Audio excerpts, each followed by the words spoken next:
Alright, lads, so the other day we did talk about the fact that the movie characters are coming back, and lo and behold, the date is finally here for some of you lads that do want to summon for these movie characters, the Jet Black summons. And in this video, we're going to be talking about the banner, breaking it down, and letting you know some value in this banner, and then at the end of the video, you can come to the conclusion if you think it's actually worth summoning on. So this banner will be available tomorrow morning from the 20th of September, 8 in the morning, all the way to the 26th of September. Now, during this time this banner is available, we shouldn't be getting any more surprised rerun banners. And by that, the next rerun banner possibly is the movie banner featuring Senna and Shuren, because they're not featured on this banner like I originally thought.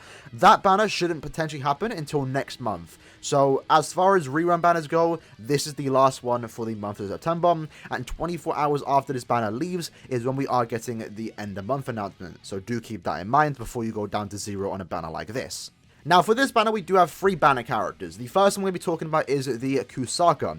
Now, Kusaka was actually a very good character upon release. He was the second best technique character in the game, and also the best technique Cyber Killer character in the game. Now, since his release, we've had the artwork Ichigo, who's definitely a significantly better character, but that doesn't take away what this character can bring to your account. He's actually a very good character, especially if you are a fan of the movie characters, such as this character right here, the Kusaka.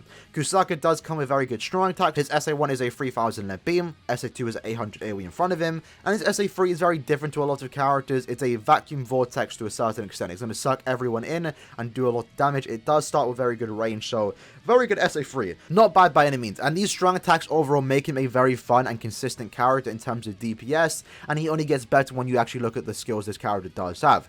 He has a 20% Berserker because he does inflict freeze in all of his attacks. He has a team party buff for technique attribute Soripers, where they'll do 20% extra damage to enemies that are inflicted by any type of status summon, and this does count for himself. And then he also comes with 20% more damage to frozen enemies. So this Kusaka does inflict freeze, which is SA3 does have a very good chance to do so. You're now doing 40% more damage to those frozen enemies, which is kind of cool. He then comes with a 5-second debilitator, 40% devastation, frenzy +1, 20% havoc, and sprinter +1, overall making him one of the better technique characters in the game. He's a very good character, and realistically the only reason why you wouldn't play with this character is because you have artwork Ichigo, or you personally just don't like Kusaka as a character. So there's really nothing bad to say about him. Yes, there's a better character out there, but it doesn't necessarily mean this character is bad. He's definitely one of the better technique characters in the game, and if you want him, then by all means, now's probably your best chance to get him. Following up from Kusaka, we have another very good character. In this case, we have Kokuto. Now, Kokuto is a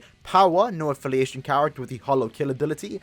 And again, similar to Kusaka, he comes with very good strong attack. His SA1 is a short beam in front of him, a 1200 by 1200 radius. His SA2 is a 960 in front of him. And then his SA3 is a 1000 full screen around him. So very good strong attacks if you are someone that very much cares about strong attacks. All of his attacks inflict weakening, and then he just comes with the basic set standard skills, 20% Berserker, 5-second Debilitator, 40% Devastation, Frenzy, Havoc plus 20%, and also Guard Break, making him just an overall very good character. He doesn't shine in anything per se, but he's still very consistent on what he actually does do. Now, the main gimmick about this character is that he is actually a Linkswap character, and by that, he comes with the Technique Linkswap Potion +5 skill. So if you bring this character into IZ, if you have him in your lobby in COP, for example, you're getting 5 additional pots, and that does stack, therefore making him actually currently the best character to farm Linkswap potions for the power attribute. This makes him good just to have in your account, even if you are someone that doesn't really like this character per se. Let's say you've never seen the film, for example, or you never really cared so much about Kokuto.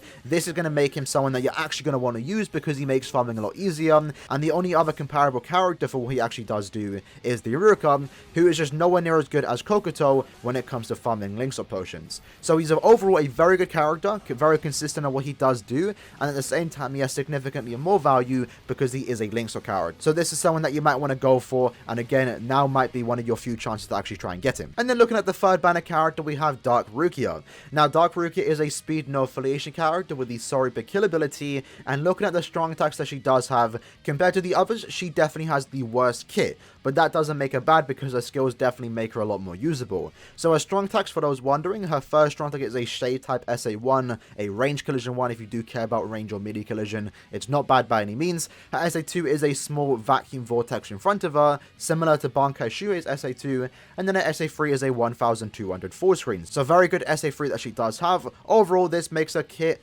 not bad, but very different compared to like the most optimal character like the other two that we just mentioned. But the good thing about it is that she does come with very good skills that make her more usable than other characters that might have the similar kit. For example, 20% Berserker, 20% damage to weakened enemies, 5-second debilitator, frenzy +1, havoc +20%, extra chance to inflict weakening to power Sorry enemies, so very good for IT for example, and then she also comes with nullify range resistance 100%. So that makes her more usable in other weeks of GQ. For example, you could technically use her in the melee week of Guild Quest, the Sorry one, although she is losing out a lot of damage there because she isn't getting the melee damage ×2, but she's still able to be used there unlike other characters. The nullify range resistance also makes her very useful and one of the better characters to use for extreme co-op whenever it is the speed boosted extreme co-op. In addition to that, the extra chance to inflict stat zone against the power attribute Soripers makes her one of the better characters to use for the speed attribute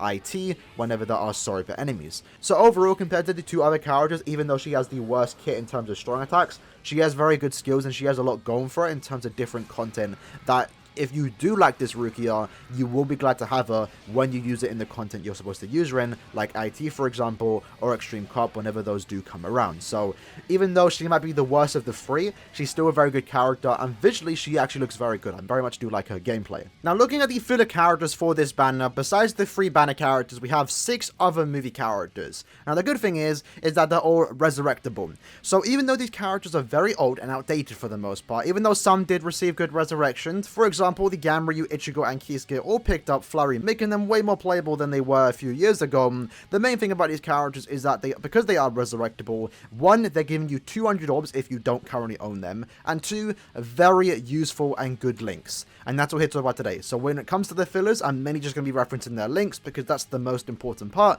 where you're mainly going to be using these characters as links unless you really force yourself to use these characters. So Senna, for example, she is a 12% recharge plus 16% stamina recovery link. Very good link. I can see myself using that a lot. I actually do use that link a lot, especially in co-op content where you're bringing a character that doesn't have any healing capabilities, but maybe you got them to T15 and you gave them full stamina damage. So you want to make sure you don't get hit to keep that full stamina, but a lot of the times, you know, occasionally you do get hit, and having that stamina recovery is always going to be useful, especially if the original skill is 12% recharge, so you're not missing out on any extra DPS, and you're just getting that extra heal. So even though Senna isn't the best link out there, she's still a very useful link, and I personally do use these links a lot all the time. Ganryu is a 20% normal attack damage link, and also a minus 11% damage taken, so a DR plus normal attack damage link, can't go wrong with that. Very good for any type of NAD speed character that you own in your box. Shura, on the other hand, is unfortunately not the most usable link, but can be useful in certain situations. He's a 16 DR link plus 10% strong attack recharge time.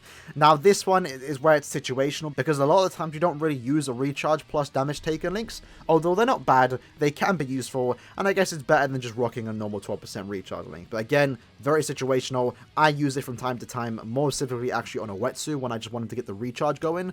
But this is the character that you're mainly just going to get 200 orbs from, and probably never really use the link all too often. Kisuke is very similar to Senna, and by that he actually is a stamina recovery link that picks up recharge. So for Senna, it was the other way around. It was recharge and picked up stamina. He is stamina recovery and picked up recharge. So his original soul trait was 25% stamina recovery, and with the resurrection, he now picks up 10% recharge. So with Senna and Kisuke, you have the option to get more recharge but less heals, and with Kisuke, you get more heals but less recharge. So both of them are actually very good together. You know, maybe throw that on someone like Faldu with around 14 Rukia, and you're healing like 60% of your stamina every time you move into another room, which is kind of insane. And you're never going to die with Rukia. In fact, you could probably auto with recharge links with that type of build, which is kind of insane to think about. Yin and Yang is a 20% normal attack damage soul trait, plus with their resurrection, they picked up 10% recharge time.